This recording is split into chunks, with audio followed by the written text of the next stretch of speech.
ang mga kwento ng pag-ibig, kwento ng buhay at kwento ng pag-asa dito sa Barangay Love Stories. Love Stories.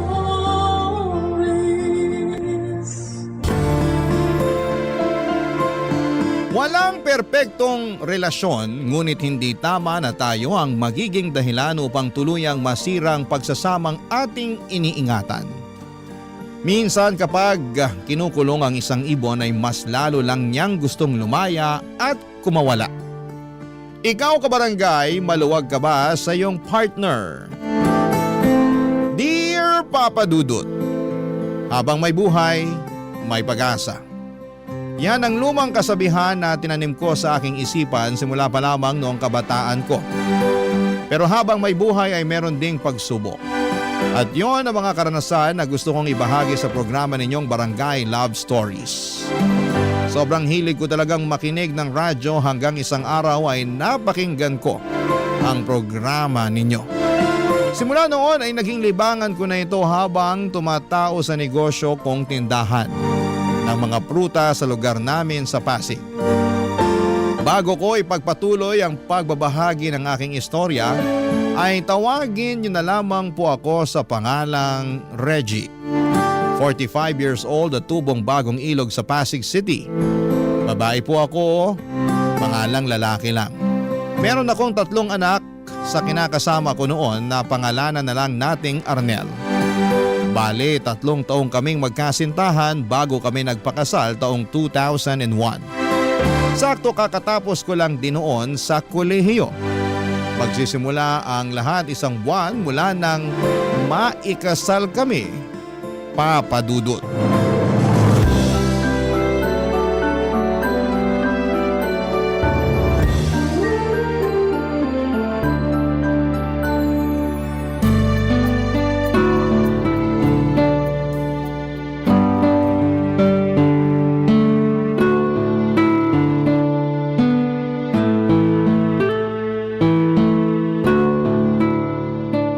Mahal, bakit nakabihis ka naman yata ng formal dyan?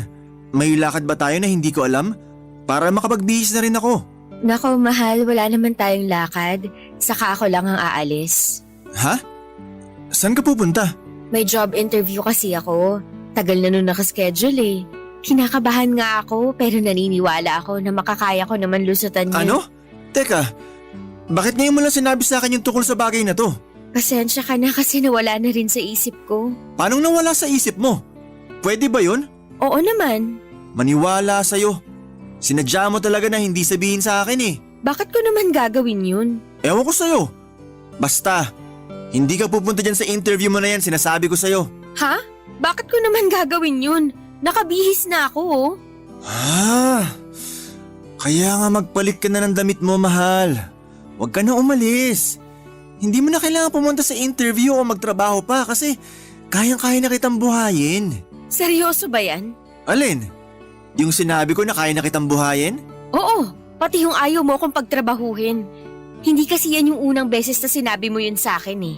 Sinabi mo na rin sa akin yan nung mag-boyfriend-girlfriend pa lang tayo. Buti naman natatandaan mo pa. Kasi seryoso ako nung sinabi ko yun. Ayaw kita magtrabaho. Gusto ko na ako nalang gagawa nun kasi ako ang padre de pamilya. Sana maintindihan mo na wala naman akong masamang intensyon dahil lang pinagbabawalan kita, mahal. Naiintindihan ko naman, pero hindi ko pa rin mapigilang malungkot. Bakit ka naman nalulungkot? Kasi alam mo naman na pangarap kong makapagtrabaho, di ba? At kahit na may trabaho ka na at kaya mo naman akong buhayin, gusto ko pa rin sanang subukan at samantalahin yung pagkakataon na wala pa tayong anak. Alam ko, pero di ba ang mga babae ay dapat nasa bahay lang at ang mga lalaki ay naghahanap buhay? Paano na lang kung magkaanak na tayo? Paano mo maalagaan yung baby natin kung pumapasok ka sa trabaho? Kita mo na, hindi ka nakasagot kasi alam mong tama ako. Marami sa mga mag-asawa nagkakahiwalay kasi madalas di sila magkasundo dahil yung asawang babae ay mas abala pa sa trabaho niya kaysa asikasuhin ng pamilya at mga anak nila. Karamihan din sa mga anak ay napapabayaan lang. Paanong di mangyayari yun kung hindi naman nasusubaybayan ng isang ina ang paglaki ng mga anak nila, di ba? Ayoko mangyari yun sa pamilya natin. Kaya please lang, huwag ka nang pumunta dyan sa interview mo. Nanghihinayang lang talaga ako. Matagal ko rin kasi hinintay ito eh. Sigurado na ilang araw ko rin tong iisipin at kahit sa pagtulog ko maaalala ko pa rin to. Basta isipin mo na lang na mas pinili mo yung pamilya natin kaysa sa pangarap mo. Makakalimutan mo rin yung tungkol sa bagay na yan pag tumagal-tagal. Tsaka baka panahon na para palitan mo yung pangarap. Paano ko naman gagawin yun? Itatak mo sa isip mo na dapat mas mahalaga na sa'yo yung pamilya natin at wala nang iba. Ako, ikaw, at ang magiging mga anak natin. Dapat pamilya lang natin ang prioridad mo, mahal. Hindi ibang tao, hindi kaibigan mo, o kahit na anong trabaho pa yan. Ako yung lalaki sa pamilya. Ako yung padre de pamilya, kaya ako na rin ang bahala sa lahat. Dito ka na lang sa bahay at maging mabuting asawa sa akin. Papadudot istrikto ang asawa kong si Arnel at kung ano ang sinabi niya ay yon ang masusunod. At isa na nga doon ay ang pagbabawal niya sa aking magtrabaho kahit na gusto ko sanang makatulong sa kanya at habang wala pa naman kaming anak. Pareho naman kaming college graduate at ang laki ng panghihinayang ko sa aking kurso dahil hindi ko man lang nagamit. Pero dahil nga ayaw ng asawa ko na magtrabaho ako ay nagpasakop na lamang ako sa kanya. Ang ibig sabihin ay sinusunod ko siya, papadudot. Lumipas sa mga buwan at na-promote si Arnel bilang manager ng isang kilalang fast food chain na matagal na niyang pinagtatrabahuhan simula pa lamang nag-aaral kami. Marketing management kasi ang tinapos niya at masaya naman siya sa usad ng kanyang karera ng mga panahong yon. Samantalang ako naman ay naging abala sa pagiging housewife.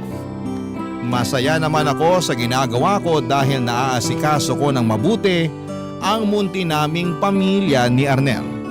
Pero nandun pa rin ang lungkot at panghihinayang sa ibang bagay na pwede ko pa sanang magawa. Lalo na yung may kinalaman sa inaral ko. Kung hindi nyo kasi na itatanong ay graduate ako ng accountancy. Noong sumunod pang buwan ay nabuntis na nga ako at naging maselan yon kaya pansamantala kong nakalimutan ang aking lungkot tungkol sa mga bagay na hindi ko na magagawa dahil magiging nanay na ako. Sa halip ay nag-focus ako sa aking pagbubuntis. Hanggang sa matagumpay kong naisilang ang panganay naming anak ni Arnel. Sa awa naman ng Diyos ay malusog naman ang baby girl namin. Makalipas nga ang 3 buwan matapos kong manganak ay may binalita ang mister ko sa akin, Papa Dudut.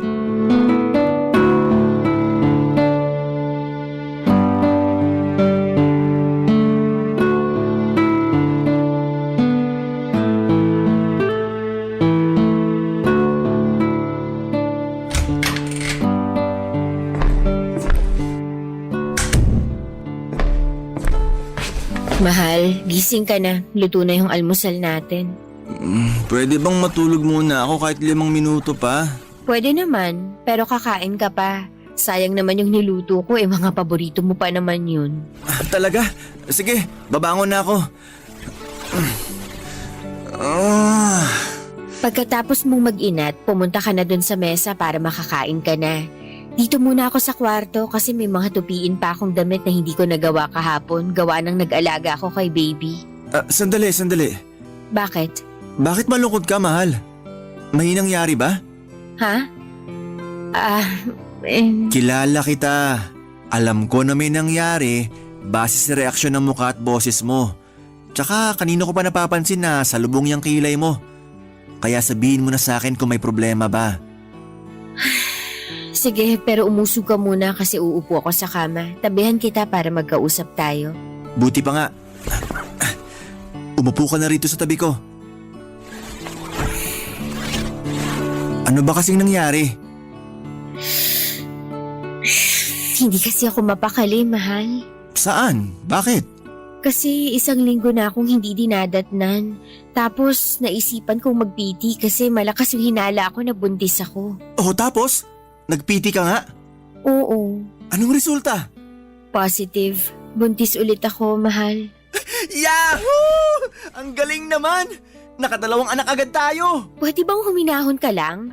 Baka magising yung baby natin. Sige ka, ikaw magpapatahan sa kanya pag umiyak siya. Ay, oo nga pala. Pasensya na kasi na-excite lang talaga ako. Hindi ko napigilan. Buti ka pa, masaya. Ako kasi hindi eh. Ha? Bakit naman? Biyaya kaya yung mga bata? Andun na tayo sa biyaya nga yung mga bata, pero kasi 3 buwan pa lang yung panganay natin. Tapos magkakababy ulit tayo. Pag pinanganak ko yung pangalawa natin, siguradong hindi na ako magkakandaugaga sa pag-aalaga sa kanilang dalawa. Diyan pa nga lang sa panganay natin, hindi ko na magawang maligo o makapagsuklay ng buhok man lang kung wala ka rito para buhatin yung baby natin. Ngayon pa lang, nakikita ko na mahihirapan ako ng husto. Alam nga namang hindi mo ituloy yung pagbubuntis mo nang dahil lang sa bagay na yon. Gusto mo ba na ipalaglag natin yung baby natin? Kilabutan ka nga sa sinasabi mong yan. Bakit ko naman gugustuhin ipalaglag yung anak natin? Hindi ko naman sinabing gusto mo. Pero nagrereklamo ka na mahihirapan kapag naging dalawa na yung baby natin. Kaya yan lang yung nakikita kong solusyon para di ka na mahirapan. Kabaliwan pa rin yun kasi anak natin yung pinag-uusapan natin dito. Gusto mo bang usigin ako ng konsensya ko habang buhay? Siyempre hindi. Pasensya ka na kung nasabi ko yun. Medyo magulo na rin kasi isip ko. Hindi ko na alam yung gagawin. Baka kasalanan ko rin naman kasi lumalabas na nagrereklamo ko. Mga anak naman natin yung inaalagaan ko. Hayaan mo na. Wala ka naman masamang ginawa kaya wag mo nang sisihin yung sarili mo. Hindi ko lang din mapigilang matakot kasi ligtas ba sa akin na magbuntis kahit halos kapapanganak ko pa lang? Ligtas naman siguro pero hayaan mo. Dahil magpapaalaga naman tayo sa doktor. Hindi kita pababayaan ngayong daladala mo dyan sa sinapupunan mo yung pangalawa nating anak. Salamat, mahal. Walang anuman. At salamat din kasi sobra mo akong pinasaya ngayon na unti-unti nang lumalaki ang ating pamilya. Papa Dudut, may nangyari sa amin ni Reggie makalipas lamang ang 3 buwan matapos kong ipanganak ang panganay namin. Bumalik na rin kasi sa normal ang menstruation ko pagkalipas ng 2 buwan dahil hindi naman ako breastfeeding. Noong una ay ayaw ko pang magpagalaw kasi pakiramdam ko ay hindi pa ako nakakaraos mula sa panganganak pero nagtatampo at sa katagalan ay nagagalit na sa akin ang asawa ko. At dahil uso noon ang mga lalaki naghahanap ng ibang babae kapag hindi na pagbibigyan, ay natakot ako ng husto. Kaya naman tinis ko na lamang ang sakit sa aking katawan na nararamdaman ko ng mga panahong yon para mapagbigyan ko lamang ang gusto ng asawa ko. Pero hindi ko akalain na mabubuntis niya agad ako. Aaminin ko na gumuho ang mundo ko nang nalaman ko na magkaka-baby ulit kami ni Arnel dahil nga maliit pa ang panganay namin. At mas lalo kong naisip na imposible na akong makapagtrabaho nito kasi matatali ako sa pag-aalaga sa mga anak namin. Akala ko noong una ay sweet yung hindi ka gustong pagtrabahuhin ng asawa mo. Lagi kasi yung sinasabi sa akin ni Arnel kahit na noong hindi pa kami kinakasal. Pero habang tumatagal ay lumiit ng lumiit ang mundo ko na umiikot lang sa 4 na sulok ng bahay namin at pakiramdam ko ay nasasakal na ako sa aming relasyon, Papa Dudut. Barangay Love Stories. Barangay Love Stories. Papa Dudut, inopen up ko kay Arnel na nangangarap pa rin ako makapagtrabaho para magamit ko naman ang pinag-aralan ko. Pero nagalit lamang siya sa akin at sinabi niyang makontento na lamang ako sa pagiging nanay sa mga anak namin at asawa sa kanya. Masama ang loob ko pero nag-focus na lamang ako sa panganay namin at sa pagbubuntis ko sa pangalawa naming anak. Hindi nagtagal ay nakaya ko namang pagsabayin ang pagdadalang tao habang nag-aalaga ng bata. At dumating yung araw na matagumpay ko ulit na naisilang ang anak namin. Kaso, makalipas lamang ang 5 buwan pagkatapos kong mga anak ay nabuntis na naman ako ni Arnel. Mas lalo kong naisip na nilalayo ako ng asawa ko na matupad ang kagustuhan kong magtrabaho kapag malaki na ang mga anak namin. Kaya nga nagpatong-patong na lamang ang mga sama ng loob ko sa kanya. Pero ayoko naman yung dibdibin masyado dahil kailangan pa ako ng mga bata at nang ipinagbubuntis ko ng mga panahong yon, Papa Dudut.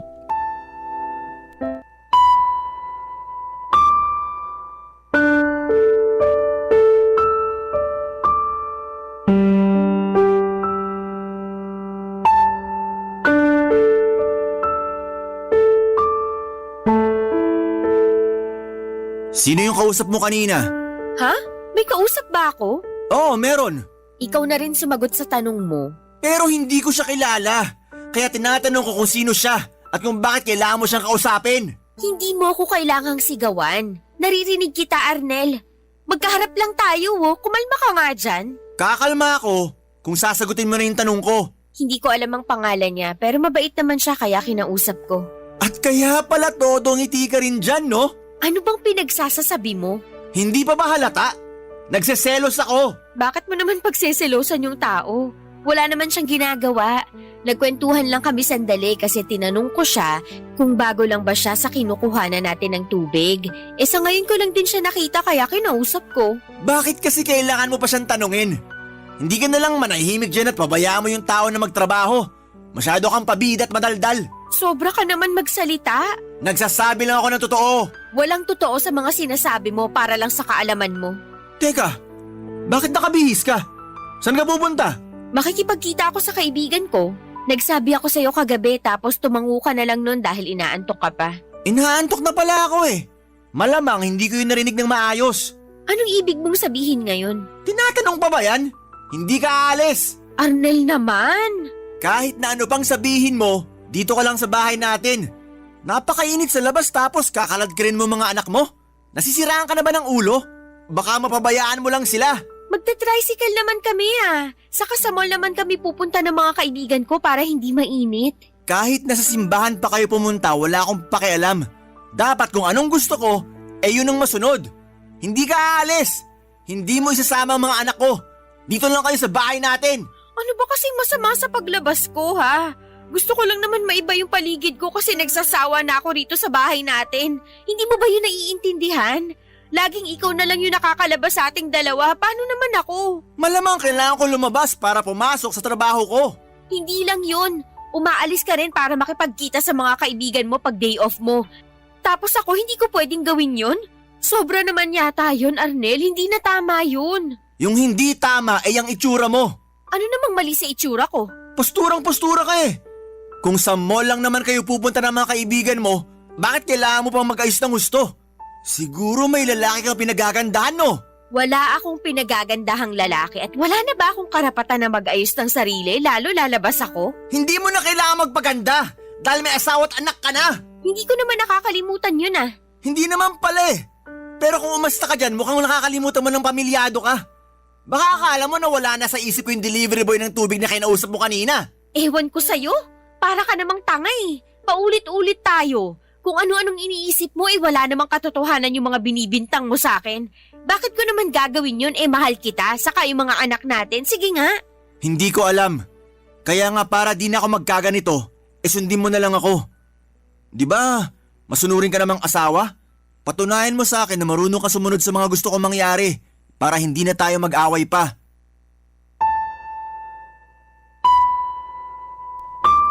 Papadudot, gusto ko lang naman sanang aliwin ang sarili ko sa pamamagitan ng paglabas para makipagkwentuhan o kumain kasama ang mga kaibigan at dati kong kaklase. Isasama ko naman ang mga anak namin kaya hindi totoo ang ibinibintang ni Arnel na mapapabayaan ko ang mga bata. Isang bagay pa ay hindi ako natuwa sa pagsiselos niya sa delivery boy ng tubig sa bahay namin dahil walang katotohanan ang mga paratang niya.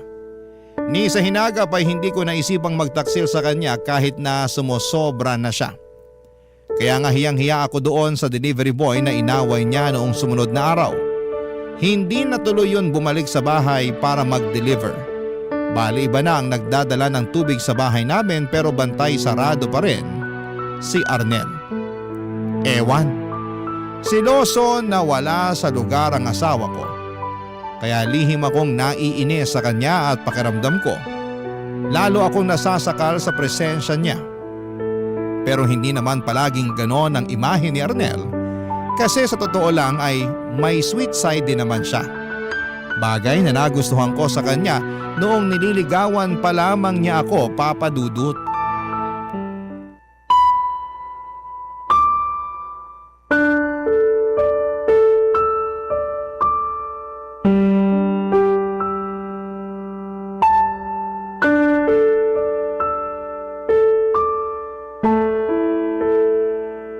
Hanggang ngayon ba may tampo ka pa rin sa akin, mahal? Paano ko sabihin kung oo, magagalit ka ba sa akin? Hindi, pero malulungkot ako. Bakit naman? Kasi iisipin ko na hindi mo naiintindihan na pinoprotektahan lang kita laban sa mga manyak sa labas ng bahay natin. Kaya madalas kitang pagbawalan na umalis. Hindi na kasi natin sigurado yung panahon. Baka mamaya may mangyari sa inyo ng mga anak natin pag lumabas kayo ng bahay. Arnel naman, hindi naman ako siguro ganun katanga para hindi isipin yung kaligtasan namin ng mga anak natin sakaling lumabas ako, di ba? Prioridad ko pa rin naman yun. Hindi ko ipapahamak ang sarili ko pati na yung mga bata. Tungkol naman dun sa mga sinasabi mong manyak, sa itsura kong to na mukha ng losyang dahil sa pag-aalaga ng 2 bata at buntis pa sa pangatlo natin, pag-iinteresan pa ba nila? Baka nga makita pa lang nila ako, tumakbo na sila palayo sa akin kasi napagkamalan nila akong aswang. Di bali ng ganun. At least panatag akong walang mananamantala sa'yo. Anong di bali ng ganun? Na mukha akong losyang sa kaaswang? Bakit ba kasi ganyan ang tingin mo sa sarili mo? Ay hindi ba? Nagtanong ka pa talaga sa yun yung nakikita ko sa tuwing humaharap ako sa salamin. Mukhang losyang, puyat at laging pagod. Tapos nagsisimula na ulit umitim yung mga singit at batok ko gawa nitong pagbubuntis ko. Lumaki na rin tong ilong ko. Tingnan mo, naglalagas na rin yung buhok ko. Ang pangit-pangit ko na, Arnel. Tapos ayaw mo pa ako nakikitang nag-aayos ng sarili. Pasensya ka na. Talagang pasensya lang ang masasabi. Ano bang gusto mong gawin ko? Ewan ko sa'yo, isipin mo. Pati ba naman yung mga bagay na yan, ako pa yung mag-iisip? May sarili ka namang utak dyan, kainis ka. O sige, gusto mong lumabas, di ba? Oo. Sige, lalabas tayo. Ha? Talaga? Oo, naisip ko na tama ka. Masyado naman kita pinagbabawalan. Hindi ka naman preso sa pamamahay natin.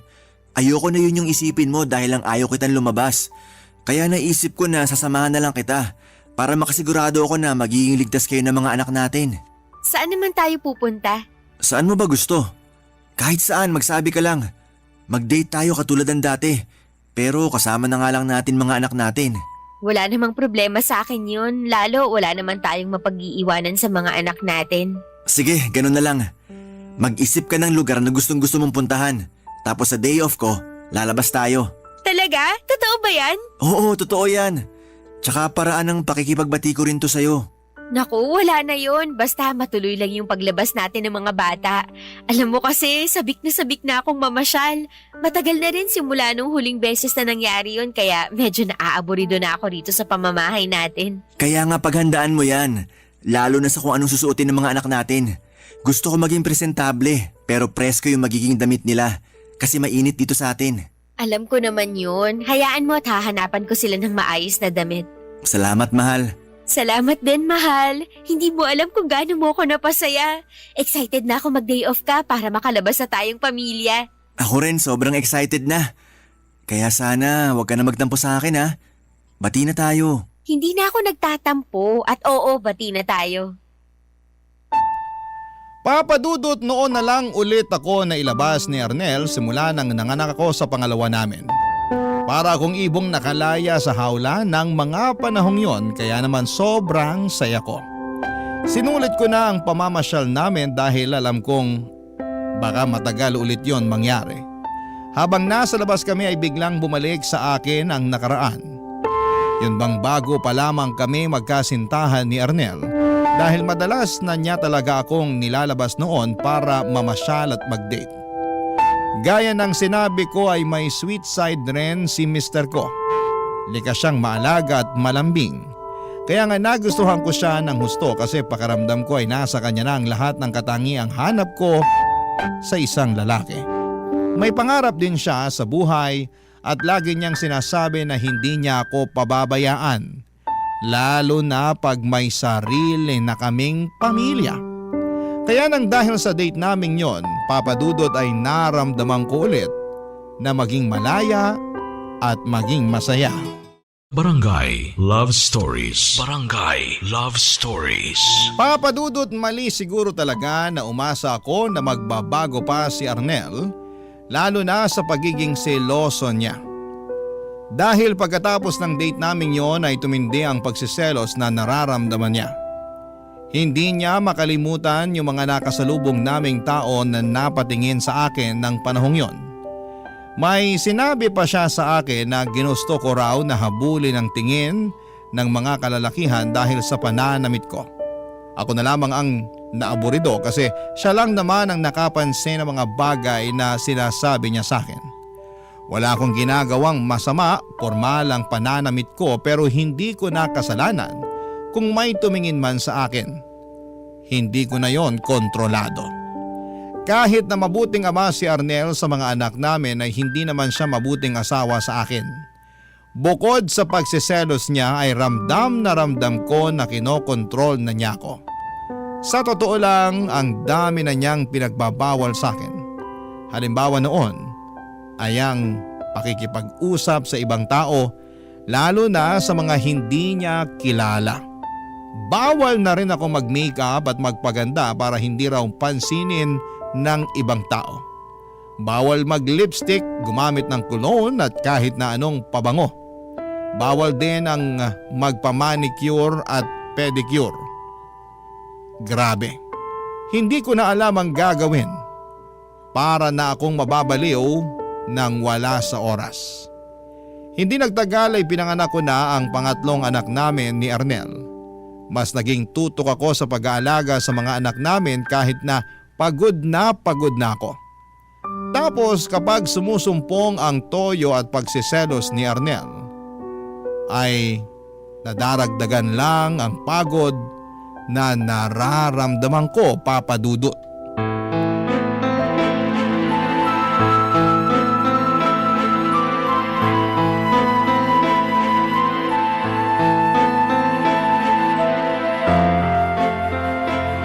Peste naman buhay to, oo! Ano bang problema mo? Nagtanong ka ba talaga? Eh ikaw yung problema rito. Anong ako? Paano nga ako ay kararating lang natin mula sa pagsisimba tapos biglang ako naging problema? Oo! Kasi bakit mo masyado kang maganda? Ano bang pinagsasasabi mo? Hindi mo ba nakita yung lalaking katabi mo sa jeep kanina? Kung toro titing sa hita mong lintik ka eh. Kung bakit kasi hindi ka nakinig sa akin na imbes na magpantalon, eh nagbistida ka. Tapos yung katabi mong lalaki, panay sulyap naman sa'yo, pero hinahayaan mo lang. Hindi ko alam yung mga pinagsasasabi mo. Saka wala namang problema sa suot ko ah. Mas dapat nga na magbestida sa simbahan kaysa pantalon. Sinasabi mo ba na ayos lang din natitigan ka ng mga lalaking yon? Syempre hindi. Lumalabas kasi na gustong gusto mo eh. Kunwari ka pa na hindi mo alam. Hindi ko naman talaga alam, lalo na karga ko yung anak nating bunso. Saka kahit na alam ko, sigurado na hindi ko yun gugustuhin dahil may asawa na akong tao. Hirap sa'yo, masyado kang malisyoso, nakakasama ka ng loob eh. May gana pa talagang sumama yung loob mo. Ilang beses ko bang dapat sabihin sa'yo na gusto lang kitang protektahan laban sa mga manyak na yon? Baka naman nasa isip mo lang yan. Anong sinabi mo? Sabi ko, baka nasa isip mo lang yan. Yun bang minamanyak ako ng ibang tao kahit hindi naman? Masyado mo lang binibigyang kulay lahat ng bagay kasi praning ka. Ako pa talaga naging praning rito? Eh sino pa ba? Alam nga namang ako o yung kapitbahay natin, eh ikaw lang naman yung ganyan sa atin. Paulit-ulit mong sinasabi na gusto mo lang akong protektahan laban sa mga manyak dyan sa labas. Pero hindi naman ganun yung nararamdaman ko. Kasi, di ba, dapat pakiramdam ko ligtas ako sa'yo, pero bakit hindi? Anong hindi? Bakit? Ano bang nararamdaman mo? Sige nga. Na habang tumatagal, mas natatakot na ako sa'yo at sa pwede mong gawin sa akin dahil dyan sa walang katuturan mong pagsiselos. Bakit ka ba nagkakaganyan? Hindi ka naman ganyan dati ah. Bakit bigla ka nalang naging seloso nang wala sa lugar? Siguro kasi kasalanan mo rin. Paano naging kasalanan ko? Kasi binibigyan mo ako ng dahilan para magselos. Pinagsasasabi mo dyan, hindi yan totoo. Totoo yun kasi yun yung nararamdaman ko. Katulad na lang kanina. Walang ibig sabihin yung nangyari kanina. Hindi ako naniniwala sa'yo. Bahala ka sa buhay mo kung hindi ka maniwala. Hindi ko na problema yun. Ganon? Sige, halika rito. Bakit? Anong gagawin mo sa akin? Sa hindi pa rin talaga ako mapanatag na wala lang yung nangyari kanina eh. Sabi mo bahala ako, di ba? Kaya nga halika rito. Kasi kukumpirmahin ko lang kung hindi ka nasabik nung tinitigan ka ng dalawang lalaki sa jeep. Ano? Nababaliw ka na ba? Baliw na kung baliw. Pero di ako matatahimik hanggat hindi ako nakakasigurado. Ano ba hinihintay mo? Hubarin mo na yung panloob mo. Ha? Bakit ko naman gagawin yun? Kasi gusto kong tingnan at amuyin para makasigurado ako na hindi ka nga nakaramdam ng pananabik. Huwag mo nang hintayin na ako pa yung maghubad dyan sa'yo. Dalihan mo na!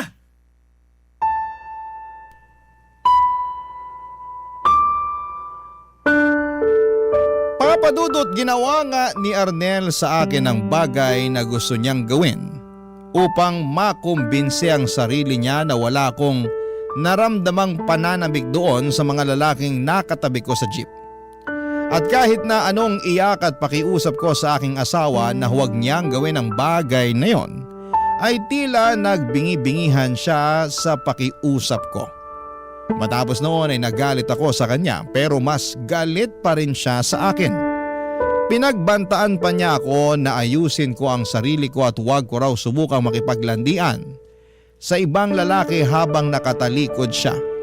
Meron daw talaga akong kalalagyan sa kanya. Papadudot, yun na yata ang pinakamalalang away namin ni Arnel nang dahil sa pagiging seloso niya. Umabot na kasi sa point na naging marahas na siya sa akin at hindi na lang yon basta pananalita. Natakot na ako sa kanya ng husto. Anumang sandali, Papadudot, ay pipitik siya at mapipisikal na niya ako. Bukod doon, pakiramdam ko ay hindi na niya ako nirerespeto bilang babae at bilang kanyang asawa, Papadudot.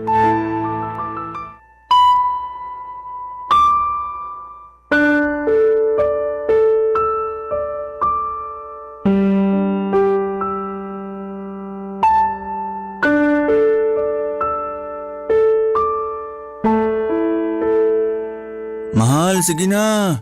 Pagbigyan mo na ako. Miss na kita eh.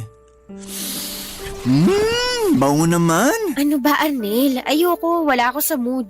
At bakit wala ka sa mood? Pagod ako eh. Masakit katawan ko. Gusto ko na lang matulog. Pwede ba yun? Hindi pwede yun. Kasi matagal na rin simula nung huling beses mo ako pinagbigyan. Anong matagal? 2 gabi pa lang naman yung nakalipas ah. Hirap sa'yo, masyado kang mainit. Akala mo sa akin parausan mo? Anong parausan? Yun kasi yung nararamdaman ko eh. Na parausan mo lang ako. Na anumang oras, pwede mo akong galawin at gamitin para matugunan yung pangangailangan mo. Hindi ka marunong makinig pag sinasabi kong pagod ako o wala ako sa mood. Kasi para sa'yo, responsibilidad ko na pagbigyan ka sa lahat ng oras na gusto mo. Natural! Asawa kita! Kaya ano bang nirereklamo mo dyan? Hindi naman yun ang issue rito, kundi ang pagiging mainit at mapilit mo sa kama. Kainis naman! Dami mong arte! Buti pa mag-iyosin na lang muna ako sa labas kaysa makipagtalo sa'yo. Teka, ano yan? Alin ba yun? Yan oh! Ano nga yun? Yung nasa basurahan. Kukunin ko para makita mo. Pati ba naman basura natin pinag-iinitan mo? Paanong di mag-iinit ang ulo ko? Pakete to ng pills. Ha? Sa'yo ba to? Sa'yo to eh. Iniinom mo to? Magsabi ka ng totoo. Oo, akin yan. At oo, iniinom ko yan. Bakit ka umiinom nito nang hindi ko alam? Tinatanong pa ba yan? Siyempre, ayoko pang mabuntis. Walang hiya ka, Reggie! Yan ang dapat sa'yo! Hayop ka, bakit mo ako sinampal? Kasi marunong ka na magsikreto sa akin! Hindi ganyan na mag-asawa! Ginawa ko lang yun kasi sigurado ako na pag nalaman mong umiinom ako niyan, siguradong magagalit ka sa akin at baka nga ipatigil mo pa. Ipapatigil ko talaga!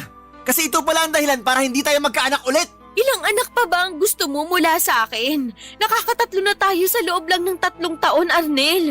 Ilang buwan pa lang yung lumilipas pagkapanganak ko tapos binubuntis mo na agad ako.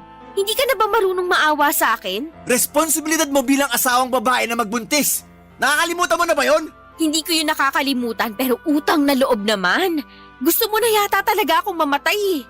Ilang beses kong sinabi sa'yo na ayoko munang sundan yung pangalawa natin pero hindi ka nakinig. 5 buwan pa nga lang yung anak natin nung nabuntis na naman ako sa bunso natin. Tapos ngayon may plano ka na namang anak-anak ko? Oo, kaya mo nga kaming buhayin at naibibigay mo yung mga pangangailangan namin. Pero hindi pa rin sapat na dahilan yun para ganituhin mo ko. Sinabihan na rin tayo ng doktor natin na delikado para sa akin na mabuntis agad. Lalo hindi pa nakaka-recover yung katawan ko sa panganganak. Pero hindi ka marunong makinig. Mahalaga lang sa'yo yung sarili mo. Hindi mo na ako inisip. Alam mo, hindi totoo yan! Yun yung totoo. Dahil yun ang nararamdaman ko. Hindi mo na ako ginalang bilang asawa mo. Tapos hindi mo na rin ako nirespeto bilang tao. Kung ganyan lang din naman ang gagawin mo sa akin, bakit hindi mo na lang ako patayin ngayon? Ano ba pinagsasabi mo? Patayin mo na lang ako kasi pagod na ako makisama sa'yo. Papa Dudut, nagkaroon talaga ako ng matinding galit sa asawa ko na nag-ugat matagal na ang panahon ng nakakalipas.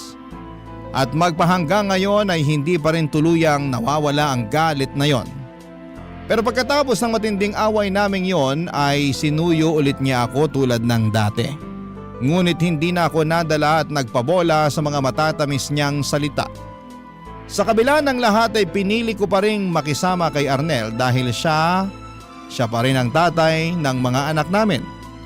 Kapansin-pansin ang pagbabago niya pagkatapos ng away naming yon, pero hindi pa rin nawala ang pagiging seloso niya. Kung may nawala man, walang iba kundi ang pagmamahal ko sa kanya, Papa Dudut. Lumipas po ang mahabang panahon, namatay si Arnel bago mag-pandemic dahil inatake siya sa puso. Pero kataka-taka na ni isang luha ay walang pumatak sa aking mga mata para sa aking asawa. Sa halip, pakiramdam ko ay nabunutan ako ng malalim na tinik sa lalamunan, lalo na nakalaya na ako sa kanya. Pero hindi pa rin naging madali at magaan ang buhay dahil ako na lang ang naiwan upang itaguyod ng mga anak namin. Buti na lamang at may pensyon ang namayapa kong asawa na siyang nakatulong upang makaraos kami lalo na noong pandemic. Sa kasalukuyan ay masaya ako dahil meron na akong negosyo na siyang katas ng pag-iipon ko ng pera mula sa mga trabaho tulad ng paglalabada at pagtitinda ng merienda na ginawa ko sa mga nakaraang taon. Kahit na mahirap ang buhay at kahit na marami akong agam-agam sa sarili ko ay nagpatuloy pa rin po ako at hindi sumuko. Marami rin akong what if. At kahit na hindi nasagot lahat ng tanong ko ay naniniwala akong may dahilan ng lahat. Malaking bagay din sa akin ang suporta ng mga anak ko at ilang pinagkakatiwalaang kaibigan upang mas makaya ko po ang lahat. Maraming salamat po sa inyo, Papa Dudut, sakaling mapili po ninyong i-ere ang sulat ko sa inyong istasyon. Sana nga po'y kinapulutan po ito ng aral ng ating mga kabarangay. God bless and more power po sa inyo. Ang inyong forever kapuso at kabarangay, Reggie.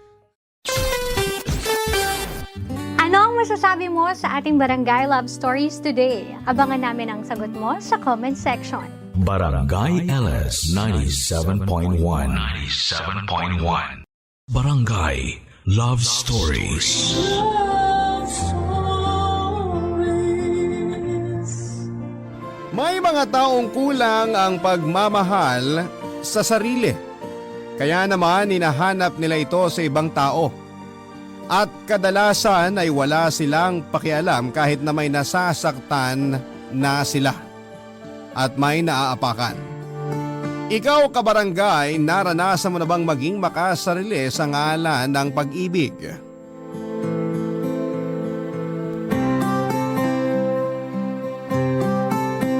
Dear Papa Dudut, uunahan ko na po kayo. Alam ko na marami sa ating mga kabarangay ang magtataas ng kilay at magpapakuyom ng kamao sa kwentong nais kong ibahagi sa inyong programa. Pero naglakas loob pa rin po akong sumulat upang sa ganon ay maging halimbawa ako na kahit punong-puno na ng pagmamahal mula sa pamilya at mga kaibigan ng isang tao ay hindi pa rin po ito nakokontento. Bukod doon ay naging mas mapaghanap ako. Hanggang sa sapiting ko ang sitwasyon sa buhay ko na hindi ko na alam kung paano pa kumawala. Isang magandang araw po sa inyo at sa inyong mga listeners. Itago nyo na lamang po ako sa pangalang Cara. 34 years old at may mataas na posisyon sa isang pribadong kumpanya dito sa Maynila. Kagalang-galang at respetado ako sa mata ng ibang tao. Pero may tinatago po akong sikreto. Sa kabila ng magandang estado ko sa buhay at trabaho at kahit na marami ang nagmamahal sa akin ay hindi ko pa rin maramdamang buo ako, Papa Dudut. Palagi ko pa rin hinahanap ang pag-ibig na ito sa ibang tao hanggang sa natagpuan ko nga ito kay Jeffrey.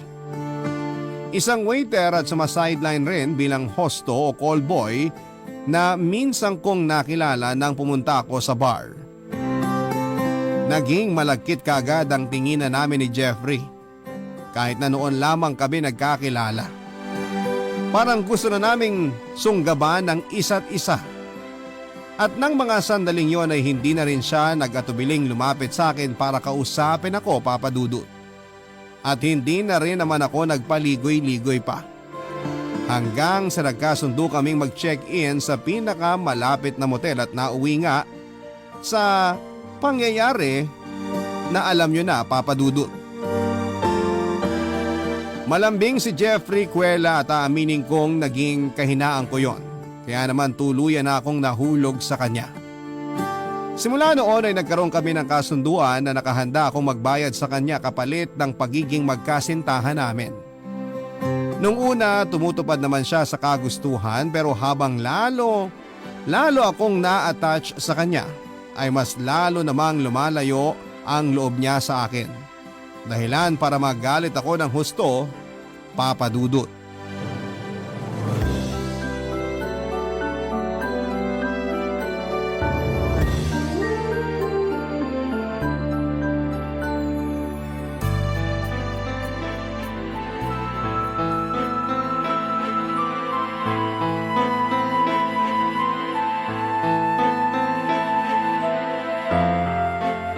Jeffrey, pwede ba tayong mag-usap? Ikaw na naman?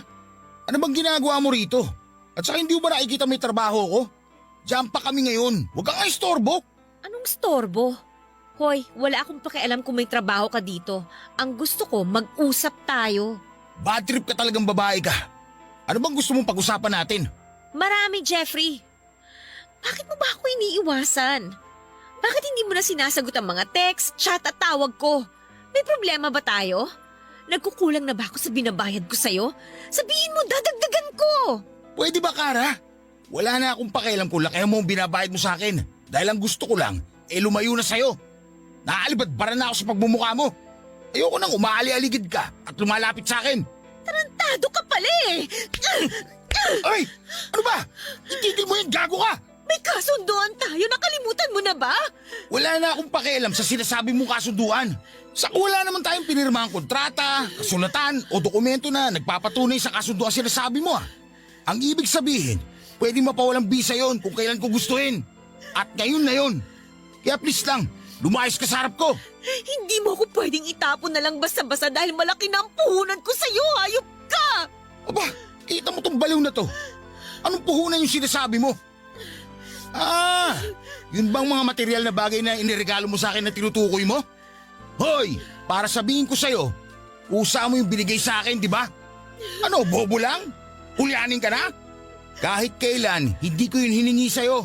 Kaya wala kang karapatang isumbat sa mukha ko ang tungkol sa mga bagay na yun.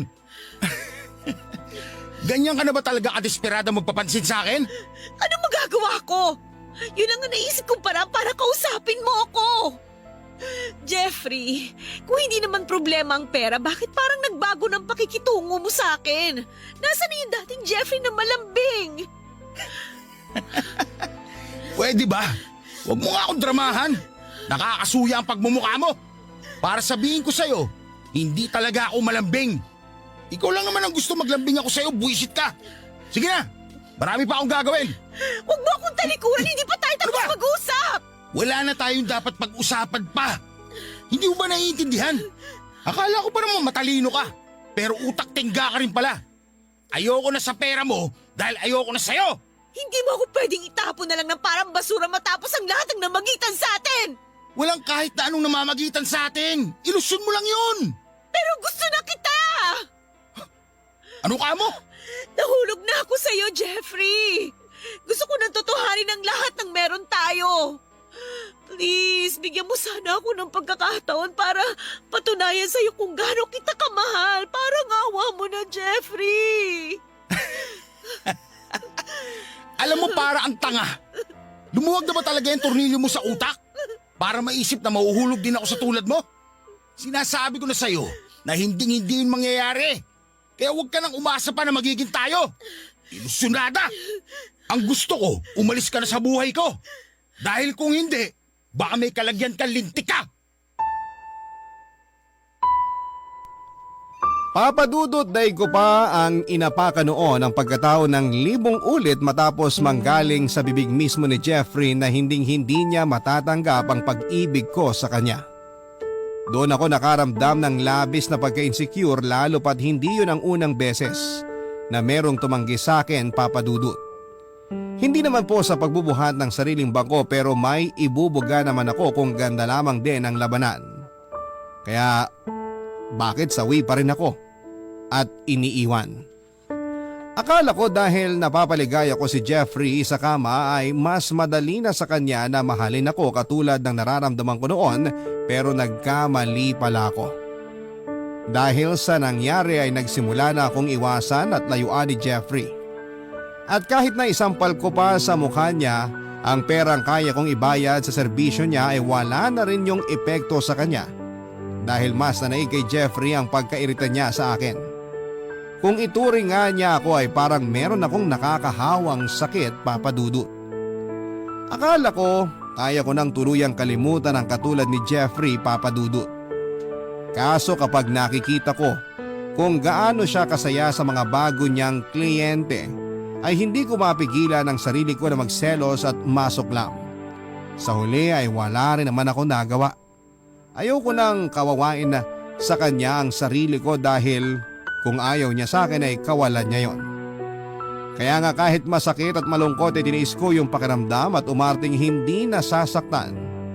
Nang mga panahon na yon ay nagbalik sa alaala ko ang kauna-unahang lalaki na minahal ko ng gusto. Ngunit tulad ni Jeffrey ay hindi rin napa sa akin.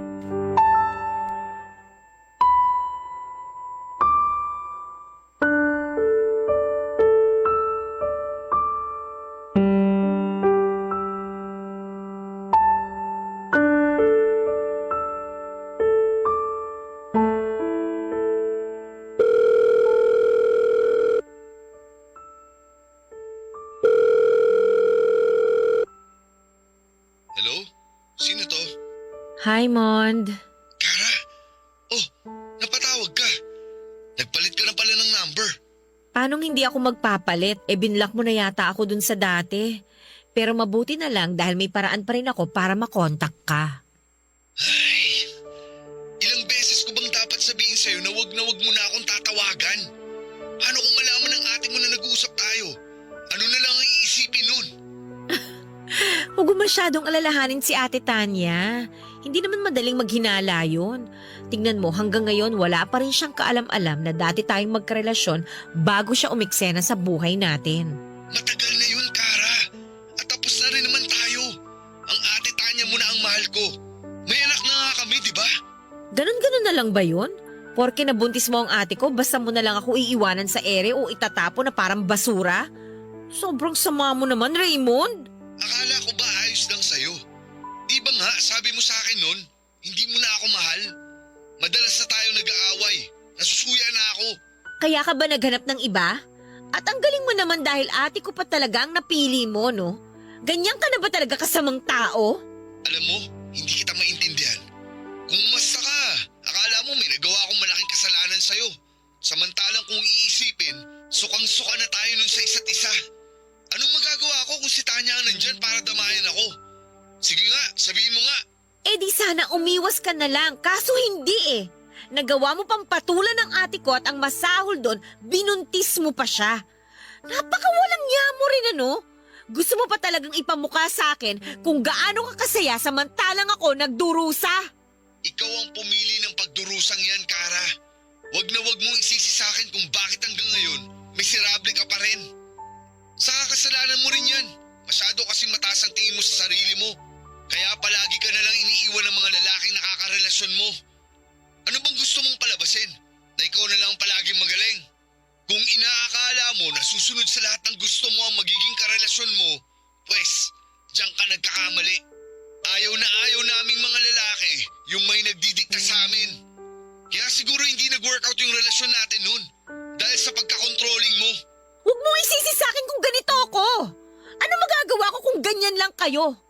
Sa lagay, gusto mong igaya ko sa inyo ang sarili ko? Samantalang alam na alam mo naman na hindi ako ipinanganak sa mundong to para tratuhing pangalawa lang sa lahat ng bagay, lalong-lalo na sa relasyon. Hindi ako katulad ng ate ko, Raymond. Hindi ako sunod-sunuran sa lahat ng gusto mo. Tandaan mo yan. At tandaan mo rin na ayoko sa mga babaeng katulad mo. Kaya bago pa magkandaletse-letse ang lahat, ibababa ko na tong phone. Malapit nang matapos maligo ang ate mo. Mamaya mahuli pa ako nung kausap ka. Baka kung ano pang isipin nun.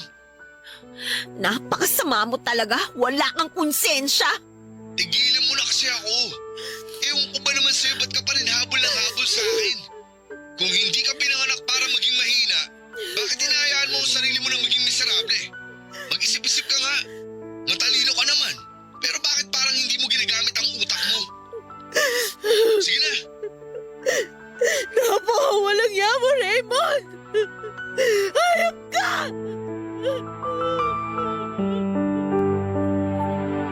Papadudot karelasyon ko noon si Raymond bago sila nagkakilala ng ate Tanya ko. Nakilala ko siya pagka-graduate ko ng college at may sa ilang taon na rin ang relasyon namin nang nag-umpisa kaming magkalabuan. Nang mga panahon na yon ay nasa kasagsagan ako ng paghahabol ng promotion sa kumpanyang pinagtatrabahuhan ko, kaya naman aminado ko na naisantabi ko si Raymond at mas pinagtuunan ko ng pansin ang mga pangarap ko.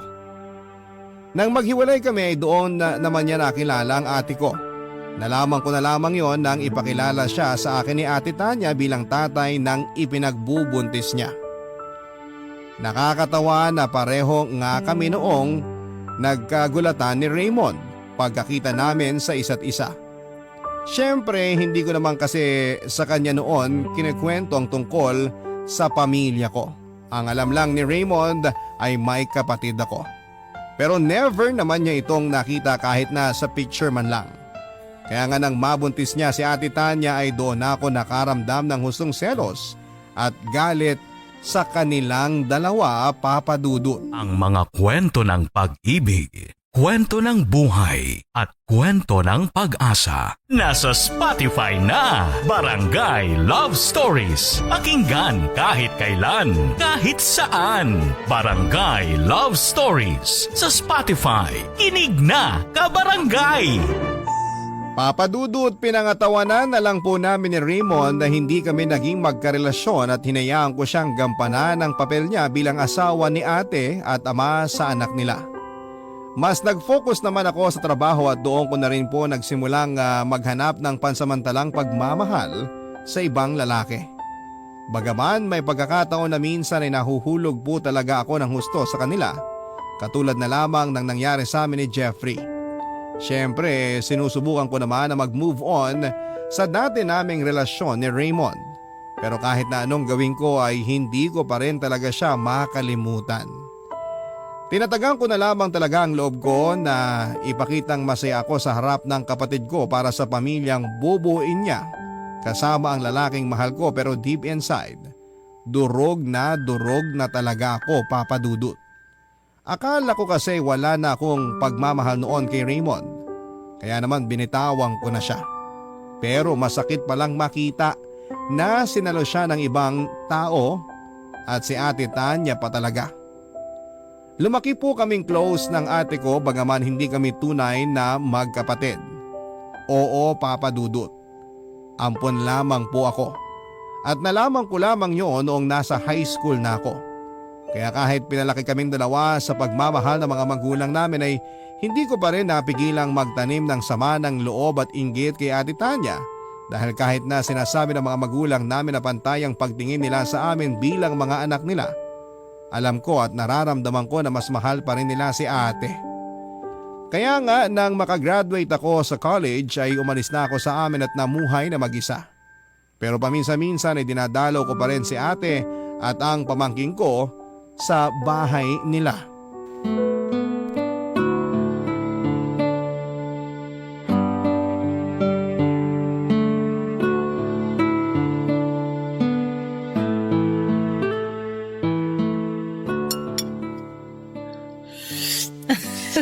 Oh, dahan-dahan.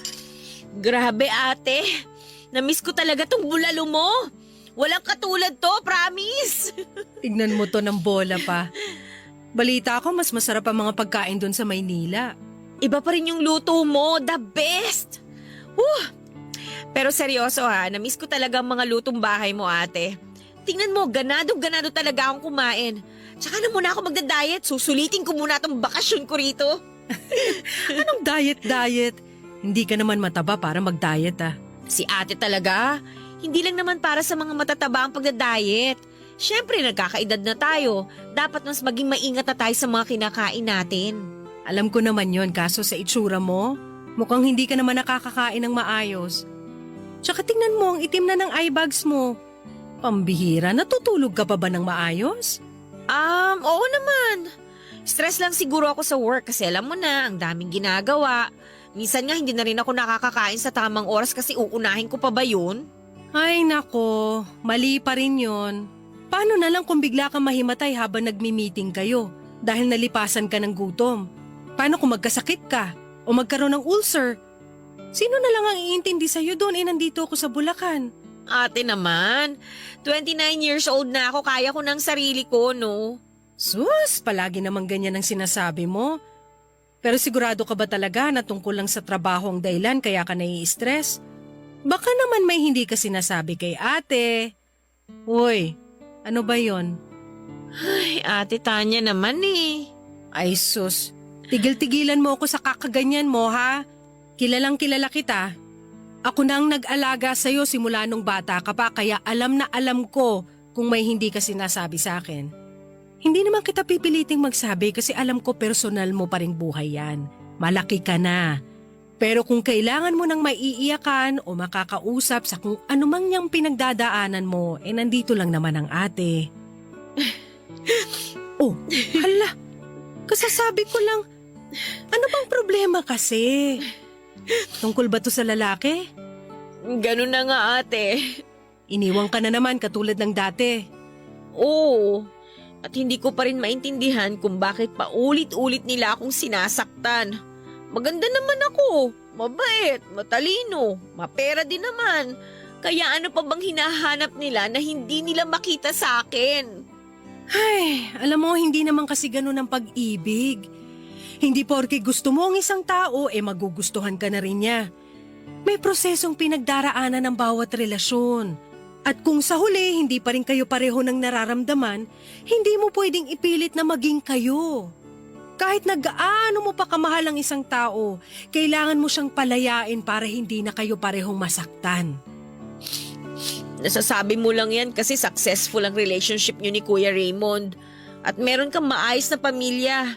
Samantalang ako, kahit halos nasa akin na lahat, wala pa rin nagmamahal. Uy, ano bang sinasabi mong wala nagmamahal sa'yo samantalang nandito kaming pamilya mo? Kara, mahal ka namin. Tsaka yung sa amin ng Kuya Raymond mo, hindi rin naman perpekto yun. Marami rin pinagdadaanan ng relasyon namin. May mga pagkakataon na nag-aaway rin kami pero sinisiguro namin nagkakabati rin kami kaagad. Kahit na, naiinggit pa rin ako sa inyo ni Kuya Raymond kasi masaya na kayo sa buhay ninyo. Alam mo, hindi ka dapat mainggit sa amin dahil darating din yung lalaking magmamahal sa'yo ng totoo. Yun bang hindi ka naiiwan, sasaktan o pagmumukhaing tanga? Aray naman, sakit naman nun. Baka tanga ka naman ate, grabe. On point ba? Sorry na. Pero seryoso, huwag ka lang mawalan ng pag-asa. Sa ngayon, enjoyin mo na muna yung pagiging single mo katulad ng pag-e-enjoy mo sa mga putahing luto ko. Mabuti pa nga. Palagi sa akin sinasabi ng ate ko na masaya siya dahil naging kapatid niya ako. Na maswerte raw siya dahil hindi siya naging mag-isa habang lumalaki. Noong una akala ko ay totoo ang mga sinasabi niya hanggang sa isang beses ay narinig ko ang pag-uusap nila ng mga kaibigan niya sa phone tungkol sa akin at kung paano siya naiinis sa mga magulang namin dahil inampon pa nila ako. Na kung paano siya naiirita sa tuwing nagkukunwari siyang mabait at mabuting kapatid sa harapan ko kahit na ang totoo ay ayaw naman talaga niya sa akin. Simula ng araw na yon ay kinamuhian ko na siya pero hindi ko yon pinapahalata lalo na kapag nasa harap kami ng mga magulang namin. Pinangangatawanan ko ang pagpapanggap na masaya pa rin ako sa pamilyang umampon sa akin hanggang sa nakagraduate na ako sa college. Simula noon ay pilit ko na silang kinalimutan. Tawagin niyo na po kung walang utang na loob pero mahirap sabihin na meron kang pamilya kung hindi naman pala totoo ang pagmamahal na ipinapakita nila sa'yo.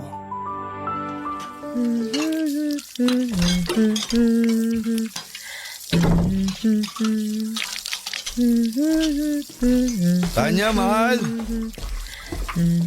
Kara, anong ginagawa mo rito? Bakit? Nagulat ka ba? Hindi mo inaasahan ang pagbisita ko? Alam ba to ng ate mo? Siyempre. Sa katunayan, siya pa nga nag-imbita sa akin. Namimiss na raw kasi ako ng anak niyo, kaya ayun. Siya nga pala, nandito rin ako nung isang araw kaso ikaw naman yung wala. Sayang, hindi tayo nagkita. Halika nga rito. Huwag mo akong hawakan. Buwisit ka! Ikaw ang buwisit. Gusto mo ba talaga makita tayo ng ate mo na may ginagawang kung ano? Huwag kang nga parang tanga dyan. Wala si ate. May biniling rekado dun sa tindahan. Tsaka ano naman ang gagawin natin na kinatatakutan mong makita ng kapatid ko? Ay, buwisit ka talagang babae ka. Bitiwan mo ako. Aray, ano ba? Makatulak naman. Parang hindi ka nasarapan ah. Aminin mo, hindi mo na-miss ang halik ko? Ano bang pinagsasabi mo? Kunwari ka pa pero halata naman sa'yo na nasarapan ka. Sigurado ka bang nasasatisfy ka ng kapatid ko sa kama? O baka naman binibitin ka niya? Kilala ko yun eh. Mahina ang resistensya nun. Hindi nga nakakatakbo ng malayo yun tuwing may palaro sa school namin dati. Bakit mo ba ginagawa to? Bakit mo ba kami ginugulo? Hindi ka ba masaya para sa amin ng ate mo? At gusto mo pa talagang sirain ang pamilya namin? Ganyan ka na ba talaga kadesperada? Kilabutan ka nga. Ako? Kikilabutan? Hoy, sandali nga ah. Ako ba talagang dapat kilabutan dito? Samantalang sa ating dalawa, ikaw tong mukhang nakukulangan sa ate ko. San mo na naman nakuha yung hinala mo na yan? Nakita ko yung cellphone mo. Naiwan mo raw, sabi ni Ate Tanya. Kaya ayon, pinakialaman ko muna pag alis niya. Hindi mo naman sinabi. Hindi ka pa pala nagpapalit ng password? Nabuksan ko tuloy yung cellphone mo. At ang dami ko nakita. Kung sino-sinong babae ang chinachat mo at puro kalaswaan ang pinag-uusapan ninyo. Swerte mo lang hindi makalikot si Ate Tanya kaya hindi nabubuking ang kagaguhan mo. Pero mukhang malapit na niyang malaman dahil sasabihin ko...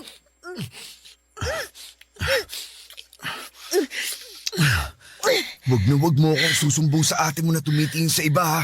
Dahil lagot talaga ako sa kanya. Sige, basta bahalikan mo lang ako.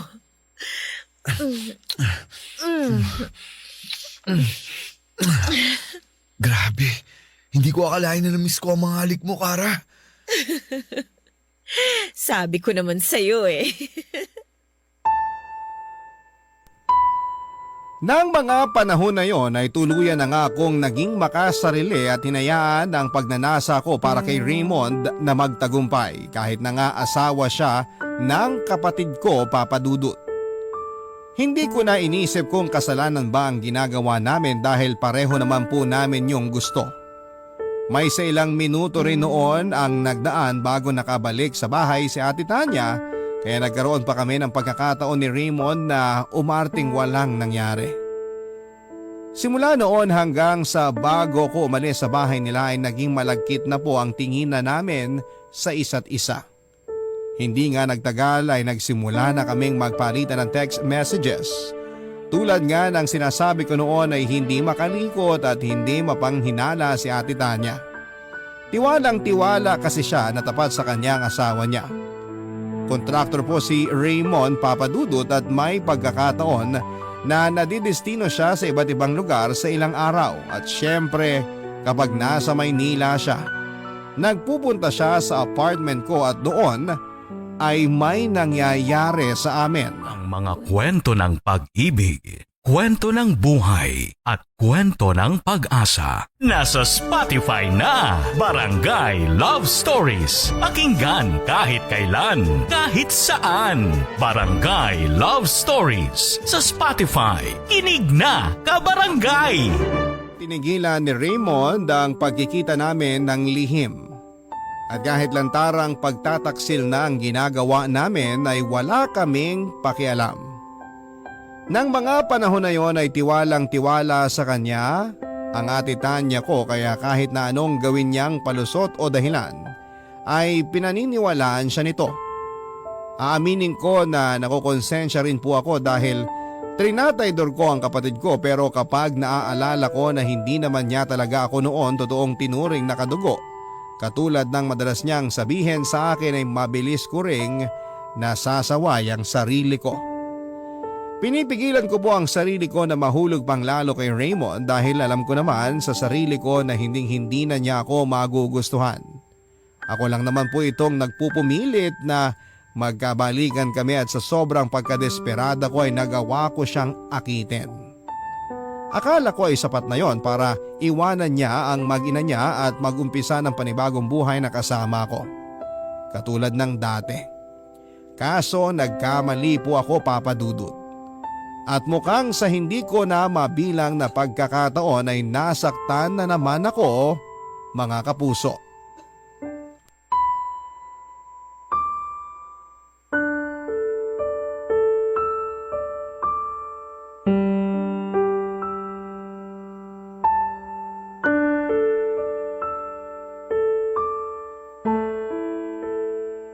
Sandali nga, Raymond. Saan ka pupunta? Hating gabi na. Tinawagan ako ni Tanya. Iyak siya ng iyak dahil sinugod daw sa ospital ang anak namin. Kailangan ko umuwi, Kara. Uuwi ka? Teka nga, gabi na. Wala ka na masasakyan. Wala akong pakialam. Kung kailangan ko mag-abang sa terminal, gagawin ko. Kailangan ako ng anak ko. Hindi mo ba naiintindihan yun? Naiintindihan ko. Kaso paano na lang ako kapag umalis ka? Magkikita pa ba tayo ulit? Yan pa talaga ang naisip mo samantalang nasa ospital ang anak ko, Kara? Nag-iisip ka ba talaga? Saka anong paano ka? Bakit, may tayo ba? Wala naman, di ba? Sino ka ba? Pero may nangyayari sa atin Akala ko kasi. Akala mo lang yun. Bakit? Nag-assume ka ba talaga na magugustuhan ulit kita tulad nung dati? Sex lang ang habol ko sa'yo, Kara. Yun lang. Wala nang iba. Kaya pwede ba tigilan mo ako sa ganyan mo? Walang iya ka pala talaga eh! Aray ko, ano ba? Siraulo ka na talagang babae ka! Ikaw ang siraulo! Ang kapal naman ang mukha mo! Paano mo naatim na sabihin sa akin ang tungkol sa bagay na yan pagkatapos mo magpakasarap kasama ako? Tapos ano? Magkukunwari kang responsableng tatay dyan sa anak nyo ni ate? Kahit na hindi mo nga siya maalala nung may nangyayari sa atin! Napakagago mo! Lalaki ako! May pangangailangan!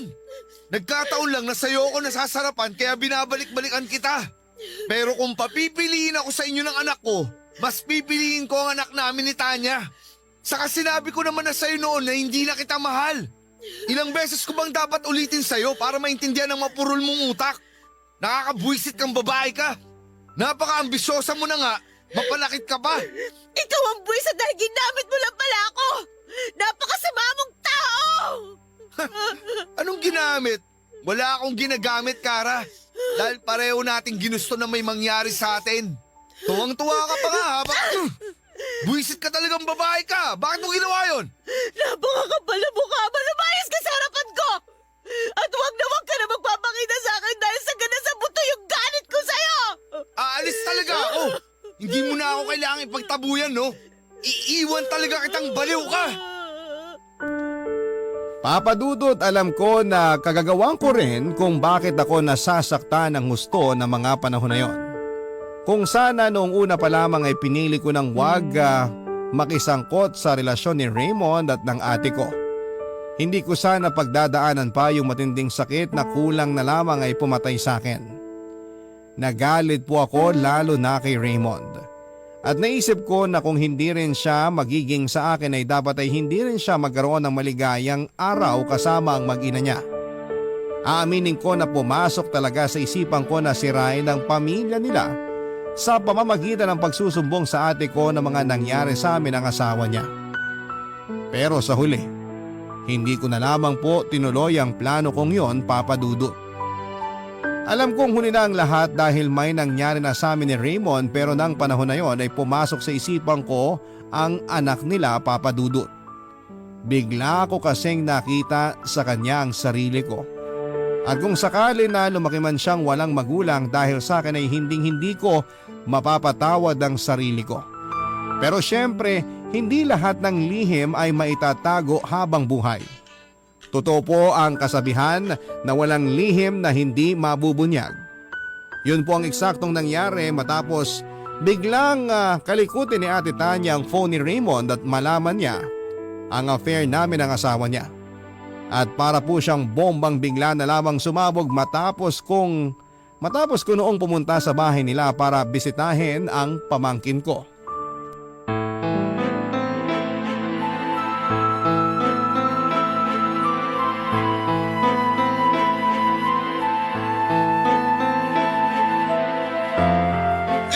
Napakawalang yamong babae ka!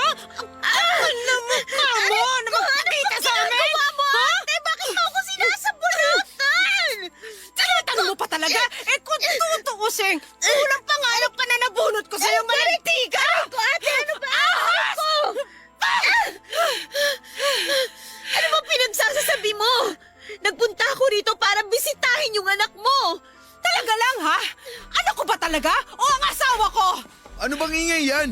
Natutulog ang bata! Kara, anong ginagawa mo rito? Nakalimutan mo na ba na pamangkin ko ang anak mo? Siyempre, nagpunta ako rito para dalawin siya. Ano ba namang klaseng tanong yan, Raymond? Wala akong pakialam kung anong rason mo. Hindi ka na sana nagpunta pa rito. O tapos na ba kayo mag-reunion? Pwede na ba ako magsalita? Kasi sa pagkakaalam ko, tayong dalawa karang nag-uusap dito. Ate, hindi mo ako kinakausap. Sinasaktan mo ako! At anong gusto mong gawin ko? Yakapin ka? Maging masaya sa pagdating mo katulad nung dati? Aba, sira ulo na ako nung kusakali kasi ano ka? Sinaswerte? Hoy, babae! Alam ko nang ginagago niyo ako ni Raymond! Hindi ka makapagsalita kasi totoo! Walang niya ka talaga? Ha? Aray! Uy, ano ba? Ate, Tumigil na kayo! Tawag ka lang, nasasaktan ako! Ano ba? Dapat lang yan sa'yo! Kasi napakalanti mo! Tama na Huwag mo sabi! akong hawakan ng ditiri ako sa'yo! Hinintay ko lang talaga na pumunta si Kara dito bago ako pamutok ng ganito, Raymond! Hindi porke inamin mo sa akin na wala kang nararamdaman sa kapatid ko at ako at ang anak natin ang mahal mo, ligtas ka na sa kasalanan yung dalawa! Napakasama nyo! Bakit nyo ito nagawa sa akin? Wala akong kasalanan dito, Tanya! Inakit ako ni Kara! Siya ang unang umalik sa akin! Binlockmail niya ako na magsusumbong sa'yo! Natakot lang naman ako na masira ang pamilya natin! Kaya kahit labag sa loob ko, pumayag ako sa gusto niyang mangyari! Hindi ko naman alam na magtutuloy-tuloy yun eh! Aray! Hoy Kara! Namumuro ka ng hayop ka ha! Wala akong pakialam! Ang kapal ng pagmumukha mong indiin ako sa kasalanan, pareho naman nating ginawa! Napakagago mo, Raymond! Di ba? Sinabi ko na sa'yo na lubayin mo kami ng mag-ina ko. Pinagtabuyan na nga kita sa buhay namin, pero balik ka pa rin ng balik. Para kang kabute, sulpot ka ng sulpot. Bakit ba hindi ka na lang mawala? Ate Tanya, huwag ka maniwala sa hudas na yan! Ako ang paniwalaan mo dahil kapatid mo ko, di ba? Hindi kita kapatid! Wala akong kapatid ng ahas at mang-aagaw!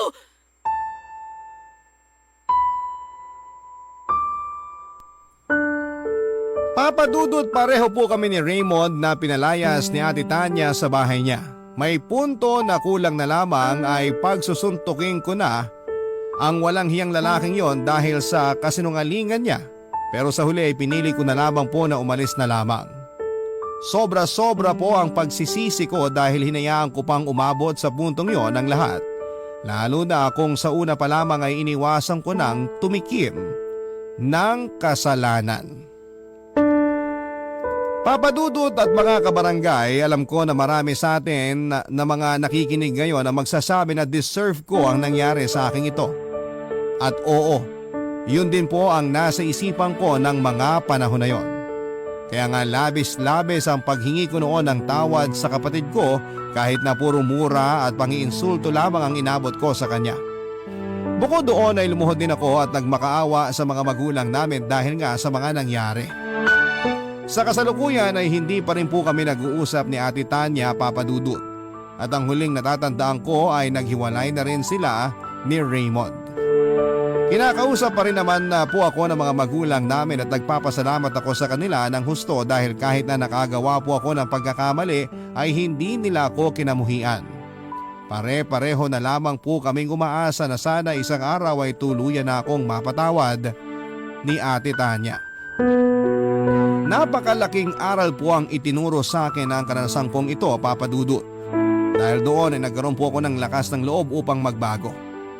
Mas pinapahalagahan ko na po ang sarili ko at hindi na rin po ako naghahabol sa iba. Bagaman nasasaktan dahil sa sarili ko rin namang kagagawa ay mas naging desidido po ako na itama ang mga kamalian ko sa mga nakaraan. Kaya bago ko po tapusin ang sulat ko ay payo ko lamang po sa ating mga kabarangay hanggat kaya po nating kontrolin ang ating sarili, huwag po tayong tumikim ng kasalanan. Dahil baka huli na ang lahat bago po natin mapagtanto na nasisira na natin ang ating sarili at ang relasyon ng iba. Maraming salamat po. Sakaling mapili po ninyong i-ere ang kwento ng buhay ko. Malaking bagay po ito para sa akin at sana'y kinapunutan po ito ng aral at inspirasyon ng ating mga tagapakinig. More power po sa Barangay Love Stories. Maraming salamat sa iyo, Papa Dudut, ng inyong forever kapuso at kabarangay, Kara. Barangay Love Stories. Love Stories.